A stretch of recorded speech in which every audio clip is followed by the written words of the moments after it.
Bienvenidos amigos míos al capítulo 15 de la historia de la salvación. Gracias por su perseverancia. Insisto, guarden esto que les cuento como depósito en su corazón, porque Dios tomará de ese depósito llegado el momento para su obra en el reino. Verán, hermanitos míos, cuando uno enseña la palabra de Dios, enseña también sus propias percepciones y sus apreciaciones personales, que algunas veces coincidirán con las de ustedes y otras veces no. Y está bien que así sea, porque cada uno deberá vivir su propia experiencia con el Señor, transitar el propio camino, asumir los riesgos y amar ese camino que no tiene por qué ser igual al de otro hermano. Lo importante es que en lo básico estemos acertados, porque vivimos tiempos de mucha confusión y solo podemos estar seguros de los rasgos de nuestra fe mediante una vida diaria de oración sincera y de búsqueda incesante del Padre de las luces. Jesús dijo que toda dádiva buena y todo don perfecto viene de lo alto, desciende del Padre de las luces. Él es el dador de todo, y nada bueno habría en nosotros si no nos fuese dado de lo alto. Así que este es un buen modo de ver que Dios nos habita, porque sin duda que hay dentro nuestro muchas cosas buenas que no podemos dejar dormir, sino que al contrario, debemos sacarlas afuera y hacer que éstas señalen ante el mundo nuestra forma de pensar y de vivir. Recuerden que Dios habló a Moisés en su edad adulta, muy adulta, lo mismo que a Abraham. Hombres octogenarios que para esta sociedad en la que vivimos son ya improductivos y están ya en su capítulo final, pero para Dios no. Estos hombres llevaban algo dentro que Dios supo sacar a la luz. Debemos saber esperar el tiempo en que Dios nos llamará y estar atentos a ese llamado. Yo pienso que nada de lo que nos ocurre es por casualidad. Cuando uno se pone bajo la mirada de Dios Padre, Él proveerá de todo lo que necesitemos para este camino. Pero no debemos confundir las voces del mundo con la voz de Dios. A Dios lo encontramos en la intimidad primero. Es ahí donde debemos empezar a buscarlo, en el secreto. Allí Él nos oirá y nos hablará al corazón. En este capítulo vamos a hacer solo un pantallazo por ese tiempo en que el pueblo rescatado pasa en el desierto. La Escritura nos dice que fueron 40 años, y cualquiera que sepa de este tema dirá que fue el tiempo en que Dios trató con los israelitas a causa de muchas mañas que ellos arrastraban de su tiempo de esclavitud. La imagen que tenemos de este tiempo en el desierto es la de un rebaño que va en tránsito y en búsqueda de buenos pastos y agua fresca, rumbo a un lugar definitivo, esa tierra prometida que emana leche y miel, guiados por supuesto por un pastor, que es Moisés. Ahora sabemos que la experiencia de Moisés en el campo con el rebaño de su suegro le será de mucha ayuda, porque le tocará mantener a este rebaño unido bajo su guía permanente. Pero no va a ser una experiencia fácil, porque este pueblo era bastante endeble en su fidelidad a Dios. Y además habían adquirido algunas supersticiones que vieron estando en tierra extranjera.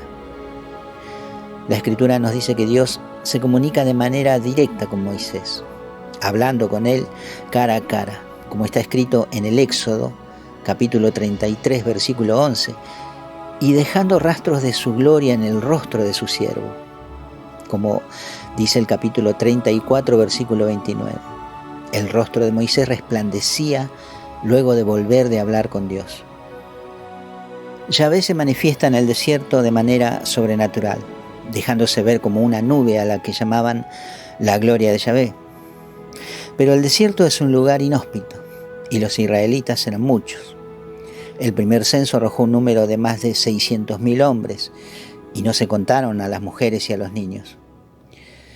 En cuanto ellos se quejaron de la falta de alimento, Dios hace llover del cielo el maná, que era como una especie de pan en forma de copos, como de nieve, que cada mañana caía, y el cual ellos debían recoger para hacer tortas y otras comidas, y así alimentarse.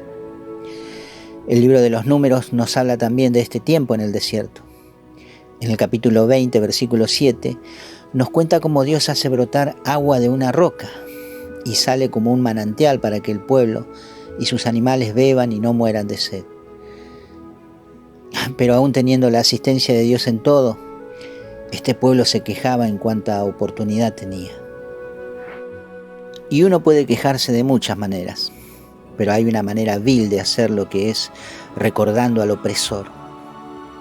Llegaron a añorar la comida que tenían en Egipto, la carne y los pescados, las cebollas y las legumbres. Eran sostenidos por un alimento celestial como el maná, que era como semillas de cilantro y que descendía cada mañana para que no muriesen de hambre. Sin embargo, ellos llegaron a decir por el maná que era un manjar miserable o despreciable. Se quejaban una y otra vez. Quieren comer carne y Dios les manda codornices, hasta que se hartaron también de la carne. Pueblo quejoso y rebelde, que al final despertó el enojo de Dios, y éste le mandó serpientes abrasadoras que los picaban, y muchos de ellos murieron. Añoraban estar bajo el yugo del diablo y renegaban de Dios. En cuanto Moisés se tardaba en sus entrevistas en el monte, algo que llegaba a ser incluso periodos de 40 días con sus noches, ya querían cambiar el rumbo y buscar socorro en la idolatría, haciéndose un becerro con las joyas de oro traídas de Egipto e inclinándose ante él como si el hacedor de su libertad fuese el becerro y no la mano poderosa de Yahvé. Todas estas cosas estaban en el corazón de ese pueblo, tan cabezadura que Dios tuvo que esperar que pasase una generación para poder tratar mejor con los descendientes. Es aquí donde se les dan los mandamientos y otros tantos preceptos. Se ordena el culto y se construye un lugar específico donde Dios desciende. Se establece el sacerdocio de la rama de los levitas, con Aarón, hermano de Moisés, como sumo sacerdote, y sus hijos como los encargados de la adoración a Yahvé. Pero ahora es necesario llevar esto que leemos a nuestra realidad, que, verán hermanitos, no es tan distinta a estos hechos, porque en todo podemos encontrar semejanzas con nuestras vidas.